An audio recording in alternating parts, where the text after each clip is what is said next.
Welcome back, everybody. Tom Utah with Epic Ag Solutions. And today in the house with me, I have John Zanotti. Welcome, John. Thank you. He is with a company called Spraytec, and he is also Brazilian. And a couple weeks ago, some of you know that I took a trip down to Brazil for a week and took a tour of their operation, which I appreciate. More importantly, I guess for me, we got to go out and visit with some farmers, and I'll be keeping in touch with them throughout the growing season. We went to what I'm going to say is the Brazilian Farm Progress Show, which was very impressive, and we'll talk about that more later in the video. But a little bit of what I wanted to do today, there's always a lot of questions in American agriculture about how Brazil works and how they operate and when they harvest and their crop rotation and different things like that. And that's actually what I wanted to bring John in today and just visit with you just a little bit about. And so, John, tell us a little bit about yourself and what your history has been so they kind of have a better handle on, exactly what you do and your depth of knowledge. Well, thanks for having me first. And actually, you already screwed my presentation because I was gonna pretend I was from U.S., but realized that as soon as I opened my mouth, people notice that I'm not from here. Right. I'm from Brazil. Right. There's something with my accent that tells people that I'm the sneaky Brazilian guy. It's a good giveaway. Yeah, exactly. So, welcome everyone, and thanks for having me again here. My name is John Zanotti.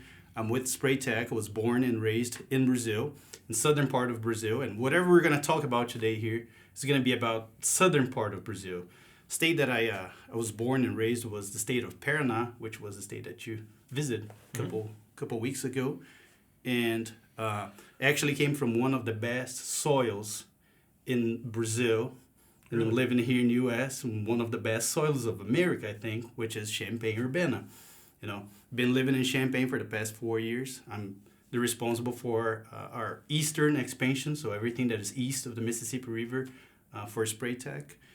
And it's going to be a pleasure to talk about Brazil now with you. And any questions you guys may have, we're going to be here to talk. And if you guys like it, we're going to keep doing it. Yeah, great opportunity, I think. It was a lot for me to learn, and what's interesting, I've always said farmers are farmers no matter where you go. Of course, I've never traveled abroad like that and talked to many, but in the U.S., no matter where you go, farmer's a farmer. And what's really interesting is I felt the exact same way when I was down there. They want to talk about rain and they want to talk about management practices and planting populations and yields. And so, very, very common theme, and they're very willing and open to share. And so, it was a very good eye-opener, very friendly people. That's probably one of the things that I had to say most about the country was all the people were very, very friendly. And the food was excellent for all the foodies out there, but the food was just absolutely superb, very good steaks. So.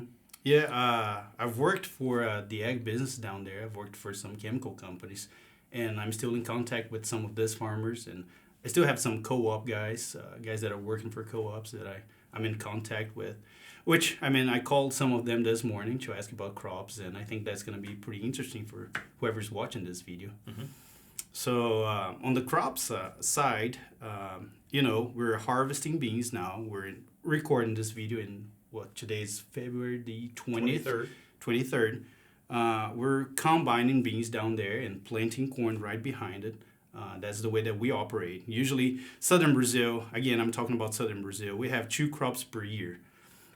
So we usually do soybeans on summer, and then we're going to come back with corn on our winter, which is not winter like here in North America. It's a lot more mild, I would say.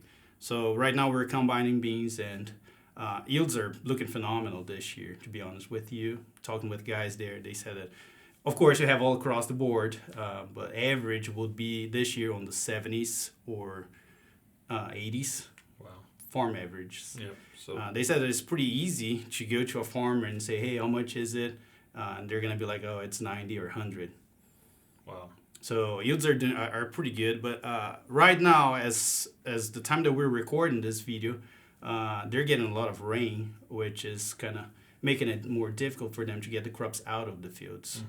So that's, of course, is going to delay our corn planting season, and I don't know what's going to be on the next crop. But as far as soybeans goes, it's looking pretty good. It's looking phenomenal. The beans. One of the interesting things I saw, as U.S. agriculture, we hear a lot about on the radio.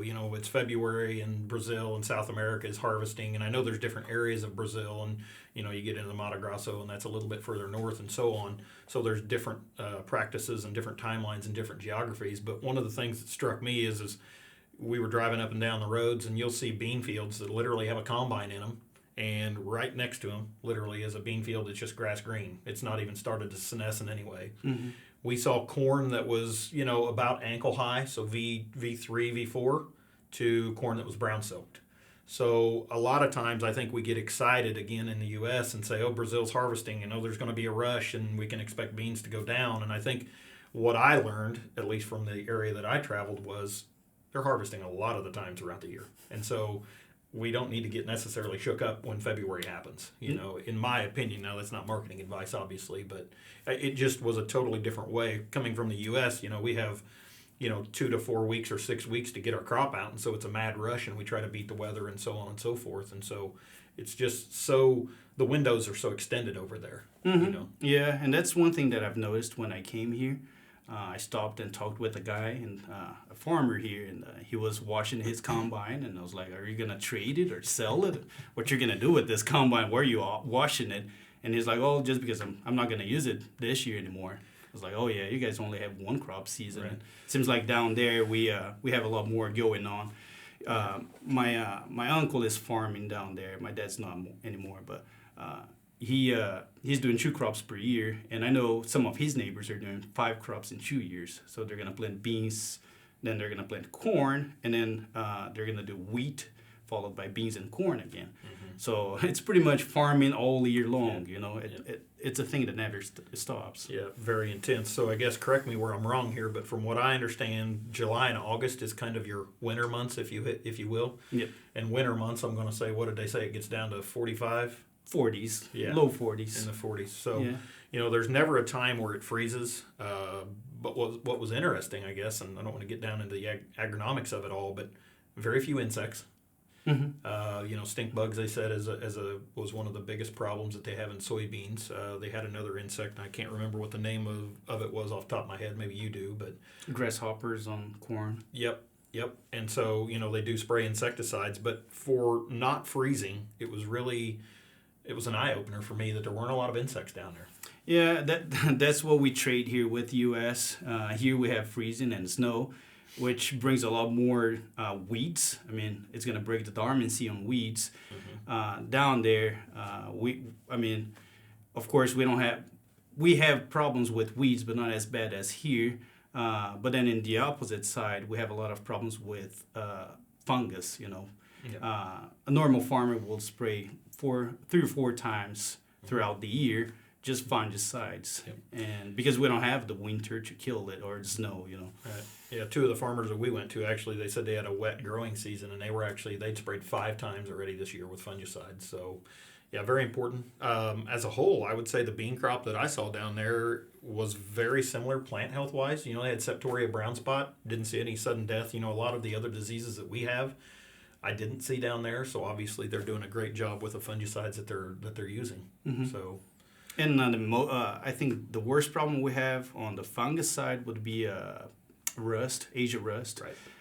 Sometimes it's going to be super bad. Sometimes it's going to be normal. We're trying to manage it. We have lots of ways of managing Asia rust down there, but that's definitely our worst problem on the fungus side. Mm-hmm. Mm-hmm. So the area where we were at, there were a lot of terraces, most generally, and they spray up and down those terraces, not around them, and they plant all the way, around them. And so, not a lot of large fields, I'll say, but just, everything was farmed. One thing, it's odd when you're in a different area, geography, whether it's country or whatever, it's neat to see what you don't see. And so we were driving up and down the roads, and you don't see a lot of houses out in the countryside. The farmers live in town, drive to the country to farm. And so then you don't have a lot of grain setups in the country. You don't have electric poles up and down every road like you think. Mm-hmm. The roads out into the fields, I'll say, were kind of rock and dirt.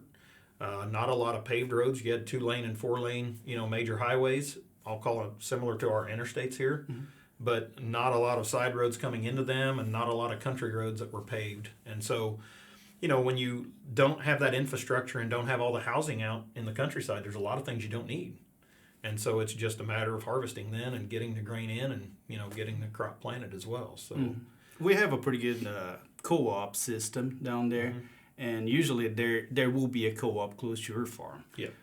So it's just a matter of bringing the grain from your farm to the co-op, and the co-op will do the rest. Yeah. But then on the other side, we lose, since we don't have the beans at our own farm, then we're out in the market for whatever the market is. If the market's good or bad, we have to sell because we don't have a way to storage it. So that's one thing different. And then on the farm size, I would say where you were, which is southern Brazil, it's a lot like Illinois or Indiana or Iowa. It's like small farmers because the land is so expensive because, the ground is good. But then if you move up, if you go to like Mato Grosso or any other of the northern states, the ground's a lot cheaper. So then you start seeing all this big farmers up there. But that's not common in southern part of Brazil, just because of the land cost, I would say. Right, and that's because of productivity? Yeah. Soils are pretty good. So, if you want to sell something, there will be 4, 5, 6 guys trying to buy your ground. Up north, when I was there 4 or 5 years ago, you could sell 1 acre down south and buy 6 up north. So wow, that's the ratio. That's why up north, you're going to have a lot more big farmers, and down south, you have smaller farmers. Right. Yeah. One of the things you mentioned, co-ops. So we toured one of the major co-ops. Actually, it was the largest co-op in Brazil, I think, correct? And they were talking about how they dry corn.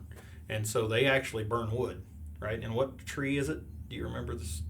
I don't. Yeah, I don't remember either exactly what it was, but they literally, the co-op grows trees, and then they'll cut them up, cord them up, and they actually burn it to dry their corn down with, after eucalyptus. There you go. Yep, that's what it was. Eucalyptus is the name, yes. Yep. So very interesting. So, they're harvesting trees.